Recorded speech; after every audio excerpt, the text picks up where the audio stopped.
RTC, la voix locale.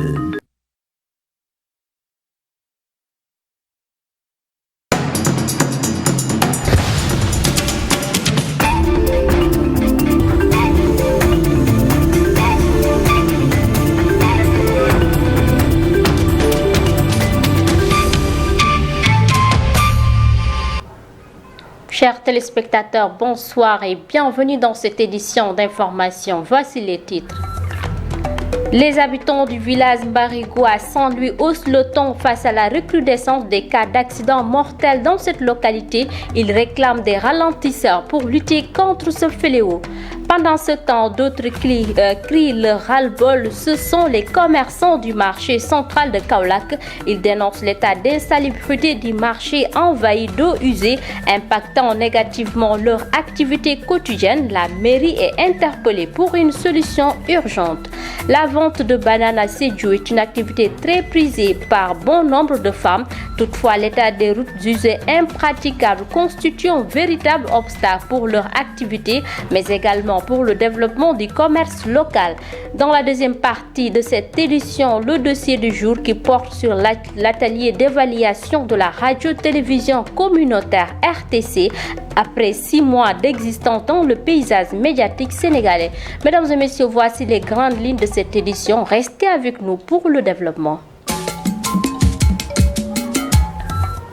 Merci d'avoir choisi la RTC et nous démarrons comme annoncé au titre. Les habitants du village de Mbarigo dans la région de Saint-Louis dénoncent les nombreux cas d'accidents mortels liés à l'indiscipline des conducteurs sur la route nationale où les véhicules roulent à vive allure. Alioune Ndiaye, un notable du village, déplore l'inaction des autorités face à cette situation liée à l'absence de douane pour sécuriser la circulation. Je vous propose de le suivre au micro de notre correspondante à Saint-Louis, Nassering Sadio. On a eu pas mal d'accidents. Beaucoup de gosses ont perdu la vie ici. Tout récemment, c'est une dame, une mère de famille responsable qui travaillait au Grand Domaine du Sénégal qui a perdu sa vie ici, juste. Et ce jour-là, il y a eu des casses. Les gosses là il y a eu un soulèvement, il y a eu des casses. Ils ont brisé une petite partie de la route. Bon, heureusement que j'ai pu intervenir à temps parce que quand même je ne pouvais pas assister et laisser faire. Parce que aussi c'est une route nationale. Donc elle ne nous appartient pas. Elle appartient à tout le monde. Et je pensais que quand même ils vont prendre les mesures nécessaires. Mais malheureusement jusque-là, rien n'a été fait. On a sollicité des douanes, le chef du village, nous avons fait des correspondances, des écrits ont été faits. On est allé même à la brigade de Djama où on nous a montré le commandant Ber qui était là-bas à l'époque. Il nous a montré des écrits des bordereaux qu'ils ont envoyés en ce sens pour les douanes, mais rien n'a été fait jusqu'à présent. Et si ça perdure, ce qui est certain, les accidents continueront à exister.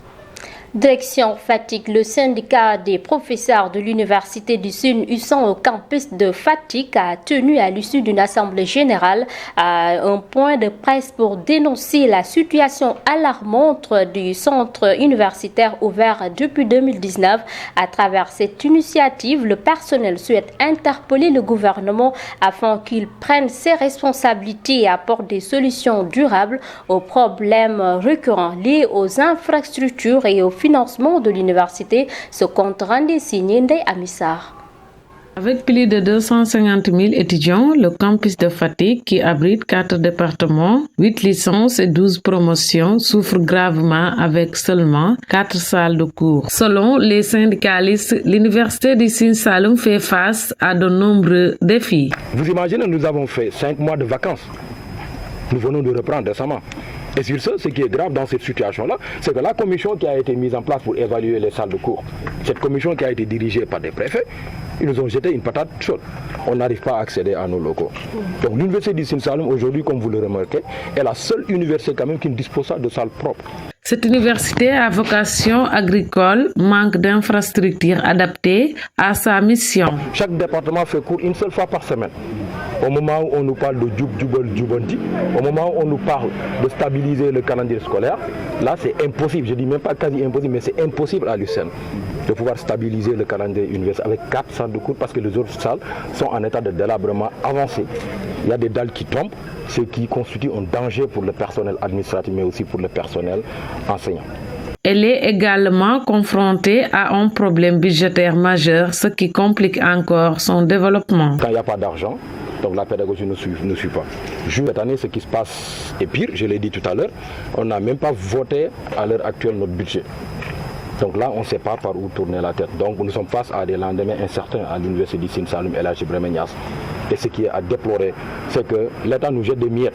À travers cette assemblée générale, le syndicat a été très clair. Il n'acceptera pas de solution temporaire. Le personnel exige non seulement de meilleures conditions de travail, mais aussi la finition des chantiers en cours qui sont actuellement exécutés à 85%. Et pendant ce temps, à Kaolack, les commerçants du marché central ont arboré des brassards rouges pour dénoncer l'insalubrité de la rue Mbarou Bananan, très en colère face à l'envahissement des eaux usées devenues insupportables à cause de l'odeur nauséabonde provenant d'un caniveau plutôt bouché depuis plusieurs mois. Modou Ndao et ses collègues appellent la mairie à résoudre la situation dans les plus brefs délais. Je vous propose de le suivre au micro de Teneng Thiaré. Nous, notre problème, c'est l'insalubrité du marché. C'est ici seulement que vous voyez. Si vous entrez à l'intérieur, ça devient pire. Et pourtant, chaque fin du mois, on paye. Pourquoi ils ne peuvent pas prendre cet argent pour nous nettoyer le marché? C'est vraiment inadmissible. Depuis lors, personne ne peut plus vendre ici. Et que dans cette situation, on ne peut pas manger ici. Donc, nous interpellons le maire Serigne Mboup qu'il sache identifier les priorités et ceux qui ne le sont pas. Si ce problème n'est pas réglé, nous allons plus payer d'abonnement. On est prêt à assumer toutes les conséquences. Et à Sédhiou, de nombreuses femmes s'adonnent à la vente de bananes. Cela, c'est pour subvenir aux besoins de leur famille, mais également elles rencontrent des difficultés énormes, disent-elles, notamment des routes impraticables. Cela souligne l'urgence de reprendre les travaux de la boucle de Boudjé et de construire le pont de Temento, des infrastructures essentielles pour améliorer leurs conditions de travail et favoriser également le commerce local. Ce reportage est signé Omar Sissé. Ces femmes se battent chaque jour pour subvenir aux besoins de leur famille grâce au commerce de la banane en affrontant des défis qui rendent leur activité extrêmement difficile. Nous achetons des bananes ici, entre 1 et 2 tonnes. Cela dépend de nos moyens. Et nous les revendons aux détaillants de Madina Wandifa. Cela fait 20 ans que j'exerce ce commerce et que j'y gagne bien ma vie. Cependant, à cause du manque de lieux de stockage, nous enregistrons souvent d'énormes pertes. Actuellement, ma santé est fragile, mais je ne peux pas rester sans rien faire. Mon époux est décédé et je me débrouille seule pour subvenir aux besoins de mes enfants. Parfois, on vient jusqu'ici sans avoir de bananes et on repart les mains vides. Une fois récoltée, la banane doit parcourir des kilomètres sur des routes souvent impraticables, ce qui complique sérieusement son acheminement vers d'autres régions du pays. Pendant l'hivernage, c'est la croix et la bannière pour accéder à ce site à cause de l'état désastreux de la route. Il nous arrive souvent d'abandonner le véhicule et de marcher. Elles se fournissent à la bananerie du GIE Kafonigno Muto Alaye d'Enguindir, dans la commune de Bambali, à une vingtaine de kilomètres de Sédhiou. Fondée en 1982, cette bananerie de 20 hectares dont 12,9 sont exploités impacte positivement la vie de plus d'un. Actuellement, nous avons non seulement des jeunes qui adhèrent le groupement, mais également il y a des jeunes qui viennent avec des motos Jakarta, font le transport pour gagner quelque chose. Cela a beaucoup diminué l'exode rural et également l'immigration.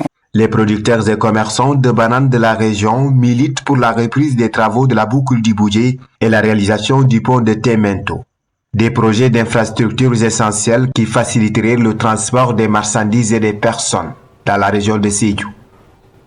Omar Sissé, dans le cadre de la mise en œuvre du projet Promoren, le ministre de l'Hydraulique et de l'Assainissement, Cheikh Tidiane Dièye, a présidé jeudi une réunion à Kaffrine. Cette rencontre élargie aux différents services de l'État s'est tenue en présence de la directrice de l'Office des lacs et cours d'eau du Sénégal, ainsi que des acteurs de l'eau et de l'assainissement de la région. À cette occasion également, le ministre a mis en avant l'importance capitale de ce projet. Ces propos ont été recueillis par Fatou Sall. Nous sommes ici à Kaffrine pour la première réunion du comité de pilotage du projet de mobilisation des ressources en eau du bassin versant du Nanija-Bolon, qui est un projet extrêmement important, structurant et intégré, qui est à cheval sur les régions de Kaffrine et de Tambacounda, qui va toucher une dizaine de communes dans les deux régions, et qui vise à mobiliser des ressources en eau estimées à plus de 46 millions de mètres cubes chaque année. Et je l'ai dit, il y aura un effet direct sur l'agriculture dans la zone, puisque qui rend disponible 12 000 hectares et 46 millions de mètres cubes chaque année d'une eau qu'on perdait malheureusement année après année, avec aussi une remontée de la langue salée qui rendait impossible l'utilisation des terres autour de dans ce bassin. Tout ça va être changé pour que l'agriculture reprenne toute sa place dans cette zone. Mais il y a également l'élevage, c'est une zone aussi à vocation pastorale, qui a aussi du potentiel, et ce projet va permettre de booster ce potentiel. Mais sans oublier la pêche, c'est ça aussi qui est important. En revitalisant ces cours d'eau et en les empoisonnant, on rend encore plus vivace et vivante l'activité halieutique qui va générer des revenus pour les communautés. Il y a aussi dans le projet des activités de réalisation de bassins piscicoles avec une modernisation de la pratique de la pêche. Le plus important aussi pour tout le monde, c'est la restauration des écosystèmes. Et nous attendons une trentaine de milliers, 30 000 au minimum d'emplois directs et indirects qui pourraient découler directement de ce projet. Direction dans la commune de Koubalan, située dans le département de Bignona. Le village d'Ilakoun se distingue par un modèle de développement communautaire fondé sur le don de soi. Lors des 96 heures de festivités, les habitants ont présenté leur initiative financée sur fonds propres, notamment la rénovation du poste de santé, la construction des salles de classe, mais aussi l'achat de fournitures scolaires. Ce modèle est porté principalement par l'engagement des jeunes du village. Ce reportage est signé Zakaria Djedjou. Bâtir le développement de leur village à travers leurs propres moyens, c'est le pari que le village de Djilakoun est en train de réussir. À son actif, plusieurs réalisations grâce aux journées culturelles. D'abord, la réhabilitation de la case de santé fermée depuis 10 ans. Des fois, on reçoit des médicaments, mais on finit par les offrir à cause d'un manque de soignants. Et c'est après que nous avons entamé des démarches jusqu'à obtenir une sage-femme que nous payons avec nos propres moyens.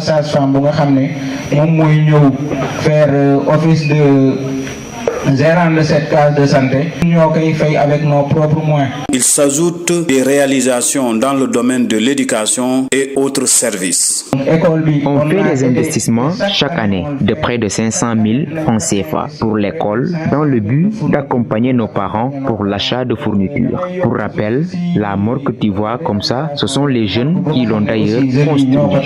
Le maire de la commune de Koubalan, qui a pris part à la cérémonie officielle, exprime sa satisfaction et encourage les jeunes de s'investir pleinement pour le développement de son territoire. Parce que quand tu dépasses cette période de jeunesse, tu n'auras plus les forces de rendre quelque chose pour ta localité. C'est pourquoi quand on est jeune, il faut en profiter. Il faut vraiment que les gens puissent vous sentir. Et aujourd'hui, on vous a senti ici à Djilakoun. Quant au sous-préfet de Tangori, venu présider la cérémonie, il reconnaît l'engagement des jeunes et les encourage à cultiver la solidarité dans le village. Les jeunes sont en train de faire beaucoup d'efforts dans le cadre des réalisations pour le développement de leur village. Parce que rien que l'année dernière, ils sont venus avec un partenaire européen qui les accompagne dans le cadre de leur mission. On est en partenariat vraiment pour le développement de Djilakoun.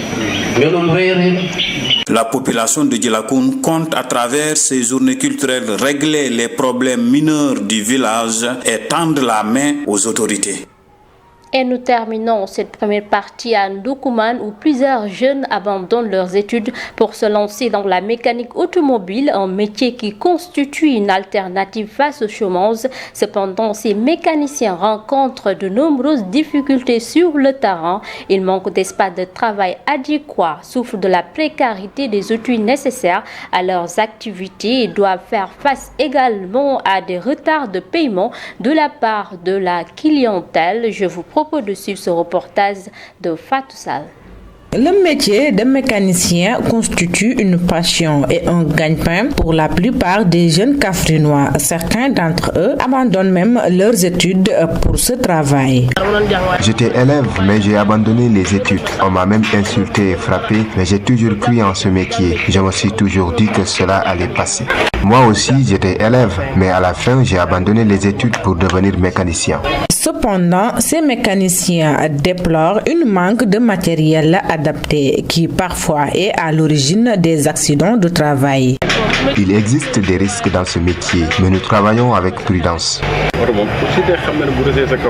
Nous savons tous que si une voiture te tombe dessus, c'est la catastrophe. Même si tu es toujours en vie, tu ne pourras rien faire car cela peut écraser tes os. Surtout que nous travaillons avec les mains. Pour dépanner certaines pannes, il est essentiel d'entrer sous la voiture et si un accident de travail survient, tu ne pourras plus te tenir comme avant car tu n'auras plus la même force.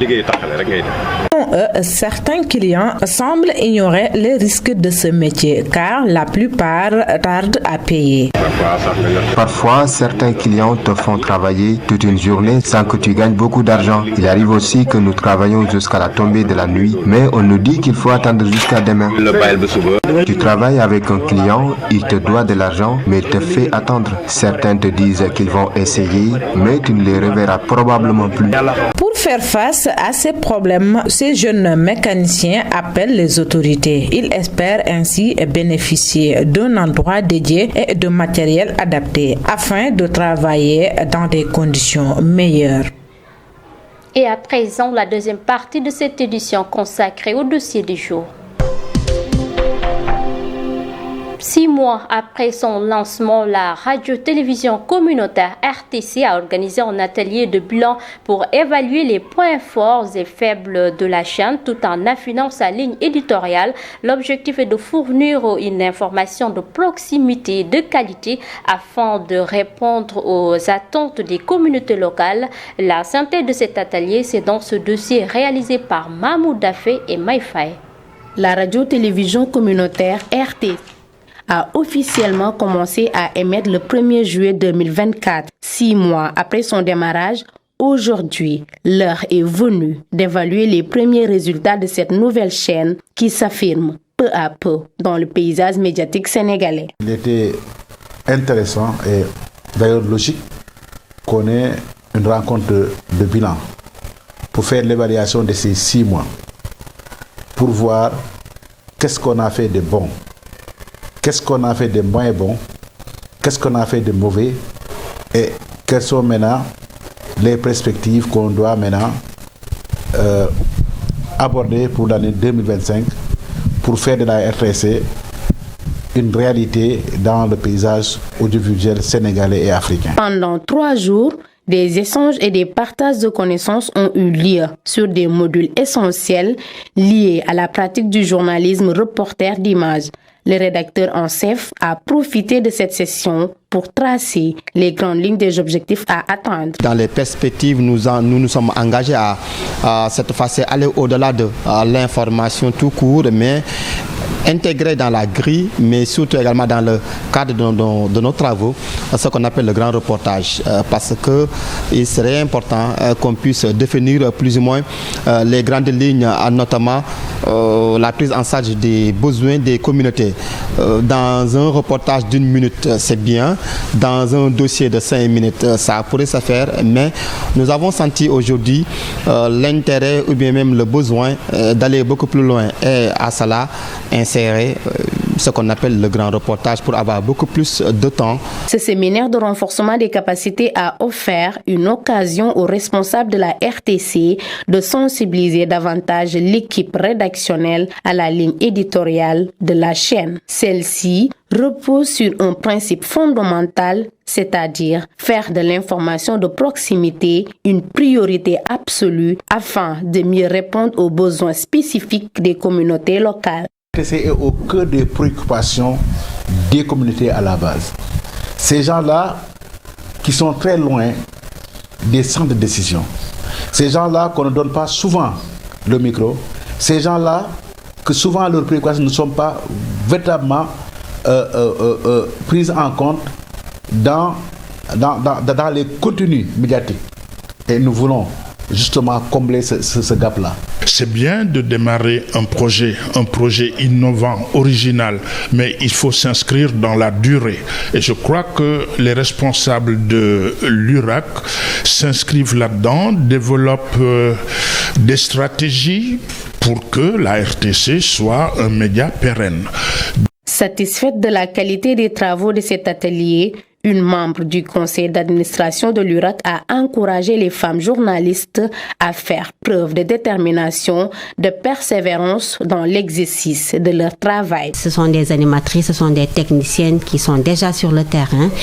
Elles ont été outillées, formées à manier les caméras, en tout cas les nouveaux outils. Nous osons espérer qu'elles feront le meilleur d'elles-mêmes au sein de cette RTC, et que ce soit en studio mais aussi sur le terrain, pour que l'on sache que voilà, elles ne vont pas que se limiter à faire des reportages, mais aussi des genres rédactionnels qui leur permettraient un peu de changer, en tout cas, ce qu'on avait l'habitude de voir. Cette session de formation a également permis aux participants de renforcer leurs compétences techniques, notamment dans le montage et la production audiovisuelle. De retour sur le terrain, les correspondants sont déterminés à appliquer les connaissances acquises pour améliorer la qualité et la pertinence des contenus diffusés par la chaîne. Un travail remarquable sur tous les secteurs, notamment les reportages que nous avons faits, les reportages à caractère social, aller vers les communautés défavorisées, leur donner la parole. Ça aussi, c'est un atout. L'autre chose, c'est ce que RTC a fait de nous. Nous sommes devenus des journalistes reporters d'images. Ça, c'est très important par rapport à notre formation, par rapport à notre travail. Dans notre groupe, il y a des journalistes professionnels, mais aussi il y a des jeunes qui viennent d'arriver dans le métier. Et il faut dire que aussi la radio communautaire doit avoir cette culture-là de la formation, et heureusement que les managers de l'URAC et de la RTC l'ont très bien compris, et c'est pour ça que depuis le début, il y a des sessions de renforcement de capacité de ce genre-là.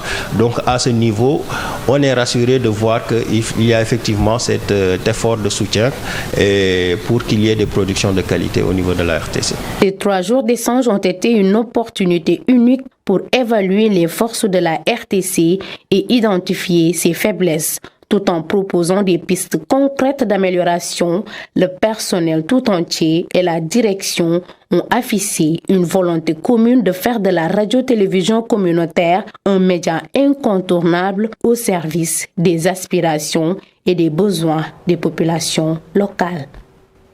Un média incontournable, la RTC, la voix locale. Mesdames et messieurs, c'est la fin de cette édition d'information. Merci de votre aimable attention. Vous pouvez également suivre l'info sur www.iracsenegal.sn. Excellente soirée.